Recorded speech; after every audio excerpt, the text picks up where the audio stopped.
Ahora vamos a ver qué es un data warehouse. Un data warehouse no es más que una base de datos, que lo que significa esto es que almacenamos la información en tablas que están relacionadas entre sí. Por ejemplo, tenemos estas dos tablas que están relacionadas entre sí gracias a la columna de PK en la tabla de arriba, que es la tabla de departamentos, junto con la columna de departamentos en la tabla de abajo, que es la de empleados. Debido a que están relacionadas entre sí estas dos tablas, llamamos a estas bases de datos relacionales.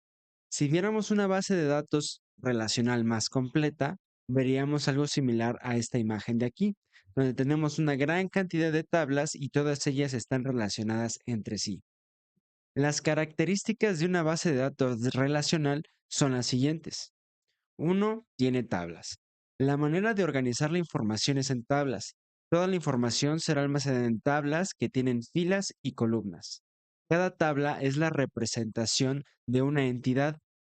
Una entidad es la representación de un objeto real o concepto del que quiero almacenar información, como por ejemplo el concepto de ventas o el objeto de personas como empleados u otro concepto sería el de clientes. La siguiente característica son las filas y columnas. Las tablas tienen filas y columnas, en donde cada fila es un registro único para la entidad o tabla, y contiene información para cada campo de la columna definida. Las columnas representan características de la entidad o tabla. Por ejemplo, si estamos hablando de nuestra entidad de clientes, sus características o columnas serían nombre, apellido, fecha de nacimiento y sexo. La siguiente característica sería la llave primaria. Una de las características más importantes que tienen las tablas es que tienen un identificador único para cada fila que contiene. Este identificador puede ser uno o varias columnas. Lo que significa es que si tomamos la columna o las columnas que funcionan como llave, no encontraremos ningún valor que se repita. Esta llave puede ser lo que sea. La cosa es que no se repita. Pero lo más común es tener números que van de forma ascendente para cada nuevo registro que estemos poniendo en nuestra tabla. Así, nunca se repetirá la llave primaria. La siguiente característica es la llave foránea. Al igual que la llave primaria, que sirve para identificar los registros de una tabla, las llaves foráneas son llaves primarias pero de otras entidades. Y como ya dijimos, una entidad está representada como una tabla, entonces la llave foránea es una llave primaria de otra tabla. En este caso, de una tabla externa de la que estemos hablando por el momento.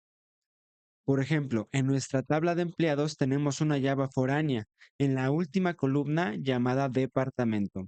Esta columna almacenará las llaves primarias de mi tabla de departamentos que se encuentra en la parte de arriba. Y así sabremos las características del departamento que pertenece cada empleado. Por ejemplo, la primera fila de mi tabla de empleados es David y sabemos que trabaja en el departamento número uno. Si usamos esta llave para relacionarlo a mi tabla de arriba de departamentos y buscamos el número uno, sabremos que él pertenece al departamento de ventas. Por último, tenemos la característica de SQL. ¿Qué es SQL? Bueno, es el lenguaje que nosotros vamos a usar para poder comunicarnos con nuestra base de datos. Este lenguaje nos va a brindar la capacidad de insertar, consultar, actualizar o eliminar información de nuestra base de datos. Este lenguaje es bastante fácil de entender y sencillo. Ahí fuera hay un montón de bases de datos relacionales, pero las más comunes que podemos encontrar son las siguientes: MySQL, Postgres, SQL Server y Oracle. Hay bases de datos relacionales que están construidas de tal manera que son más eficientes a la hora de consultar la información. Esto es necesario cuando la cantidad de datos que tenemos que almacenar es muy grande y las bases de datos tradicionales pudieran empezar a tardarse un poquito debido a la cantidad de datos. Un ejemplo de esta es Amazon Redshift y Azure SQL.